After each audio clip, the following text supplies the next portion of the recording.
This is my 2021 Honda CRF300L Rally.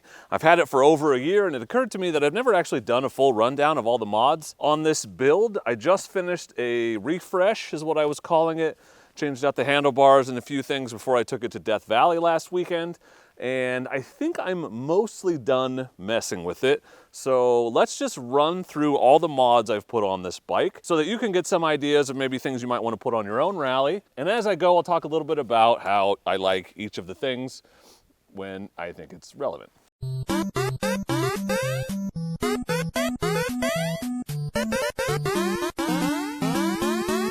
So let's start at the front, work our way to the back. Well, first up, if we're starting at the very front, is this Pirelli MT21 tire.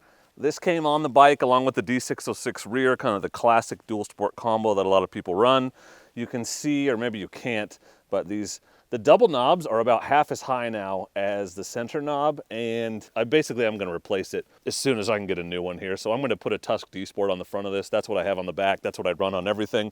Those are great tires. So MT21 D606 fine. I swapped to the Tusk tire on the rear, the D Sport, and there's zero difference as far as I can tell, and the tire costs way less. So I really recommend those Tusk D Sport tires. These are my carbon fiber fork guards from our friends at A to Z Composites. That's a great product. Cyclops Aurora lights. What's great about these is when you just turn on the key like I have it now, it's just a halo for increased visibility to keep other drivers from pulling out in front of you, stuff like that. But when I hit the bright switch, and there's no other switches on the bike, but when I hit the brights, they come on along with both lights here on the Rally. And these things are bright as hell. I got some footage of the contrast between on and off when I was in the reward mine in Death Valley, and holy crap, these work well. So it's a great setup. They're super solid. They can take a lot of punishment, and I highly recommend the Cyclops stuff. You probably noticed my custom windscreen holder.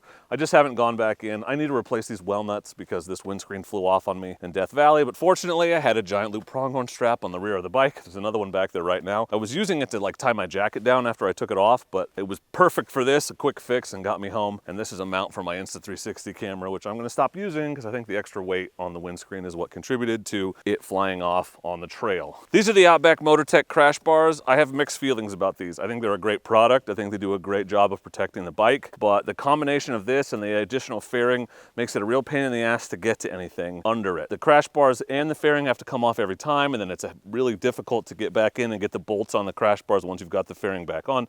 It kind of sucks. So I bought this used from Eddie, and he put these on there. If I was buying a new Rally, I wouldn't bother with crash bars. The Outbacks are a great product. They make great products, not dissing the product, but I don't think I would run them. I think I would just roll the dice on cracking a fairing, knowing that most of the time the handguards are going to hit the ground before anything else. So here, most obviously, one of the most expensive additions to the bike is the Trailtech Voyager Pro. This thing is really cool in terms of all the features it has. It's a GPS, it'll monitor your trip odometer, it can give you the ambient temperature, which this bike doesn't have, so I love that. These are actually intended as like a full dash cluster replacement, but I didn't want to do it on this bike because this one's actually pretty useful. So I'm mostly using it as a GPS and ambient temperature and all that. But mounted very solidly, like I can move the bike with it, you see. The things I used most on this were elevation and the ambient temperature, and then the big speedometer is nice to have too, and you can navigate with it as well. Quad lock, wireless charger on a vibration mount and a handlebar mount with a dual pivot so I can put it wherever I want it. I like it right there. I run double take mirrors on every bike that I own, and the great thing about this is if I want a B camera setup for riding, I just take the one mirror off and I'll put a camera mount here, and I can do either the long selfie stick or just the camera sitting right here for a B camera facing me. Quick and easy on and off there. This is the Giant Loop Zigzag handlebar bag. This is a special one obviously from the 22 Giant Loop ride, but you can buy the regular version on their website. They call it the glove box for your motorcycle, so this is usually contact solution. My sunglasses are in here, an extra charger cable. Usually I keep my earplugs in here and any batteries for the cameras that I'm running. I've kind of stopped using tank bags as much, particularly on dual sports, because I feel like they really get in the way when I'm trying to lean forward when I'm going uphill. I'm just not tall enough to get over the top of them like some people can. So I've been rolling with Zigzag handlebar bag and occasionally the Buck and Roll tank bag, the smaller one. You saw this in the mods video, but this is the Tusk dash panel. I don't have any switches mounted in it, but I did put a 12-volt charger plug in it there. Tusk D-Flex Pro hand guards, and they just came out with new ones that have black bars. That's a new thing.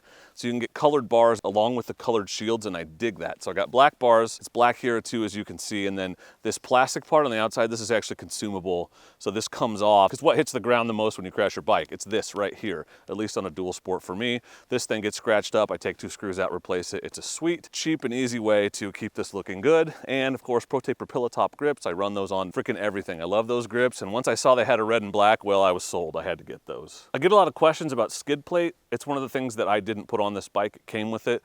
This is the Yamamoto skid plate from Biker Bits. So you can order accessories for the bikes they build in Thailand. That is the 300Ls, a lot of the dual sports, directly from Thailand. And they're cheap, but the shipping kills you. So this is that Yamamoto skid plate. I have not found any reason to replace it. I was banging it off of rocks in Death Valley all last weekend. No worries, no issues. I'm sure there's a better version out there, but that's what I have. Can't really see it, but there's a little bit of red right there. That is that YSS upgraded rear shock that Eddie put on. I'm gonna have Paul do a Rally Raid rear shock with adjustable preload for carrying camping gear and stuff. He's got all that stuff. So suspension will be the last big thing that I do to this, but you wouldn't be able to see it anyway, so I felt like I could make this video before that. On the back here, nobody's surprised, giant loop Mojave, saddlebags. Over here is my tire changing kit, tube, tool kit, tire irons, all of that. And this side is first aid kit, my charge pack, jump pack if the battery dies, and my compressor. On the back, this is the Tusk tail rack that I put on. That there was a Yamamoto rack on here, which I still have. I need to give that away. But I added this because it's a little bit lighter and a little bit more low profile, which I like.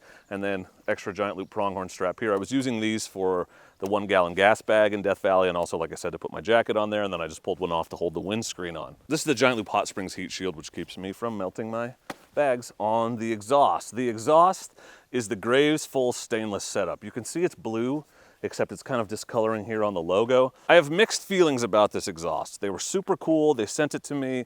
It's unique looking. It's bright blue. It has the carbon fiber tip. But one, it doesn't work very well with the crash bars, so you have to kind of finagle it to get everything fit, and it makes it harder to put things on and take them off because the angle of the header is a little different. And two, I've had problems with it. The spark arrestor separated from the baffle and fell all the way down in the pipe, and I had to take the whole thing apart to get it out. And it's just really loud now without that, even with the baffle in. Here, I'll make the noise for you so you can hear it.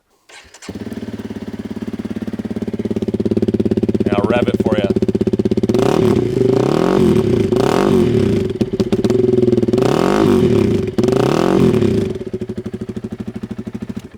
Like, it has a real beefy, mean note, which I like, but it is loud. I need earplugs basically all the time on this bike. So mixed feelings on the Graves setup. I do feel like it added horsepower. It's supposed to add 15%, and I definitely felt a difference. Rear tire, that is the Tusk D Sport on the rear. That is what I run and will continue to run because I love them. Just some cheapo Amazon frame guards right there, just because the frame was getting worn and the coating was coming off, so I thought I'd rather be rubbing the coating off of cheap plastic frame guards. See the red anodized oil fill plug?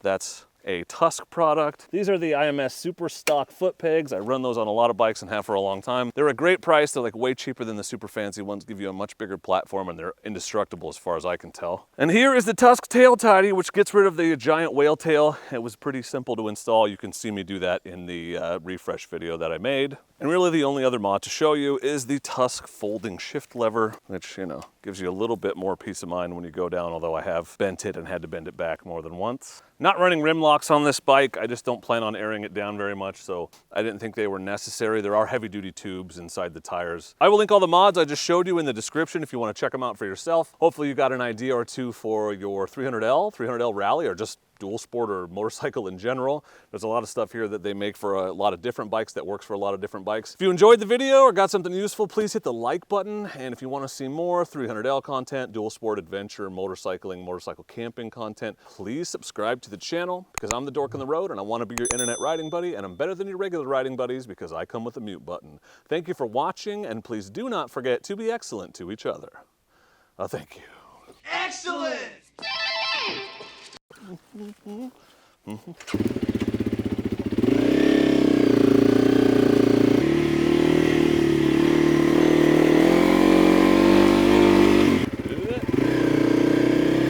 Of course, I forgot the most obvious mod, the Seat Concepts Comfort XL Pro seat. That's on there too. Also, always wear a helmet, kids. Always be safe, even when you're screwing around in the background of a video for some after the credits content. Don't do what I do as I say. Be safe. Thanks for watching.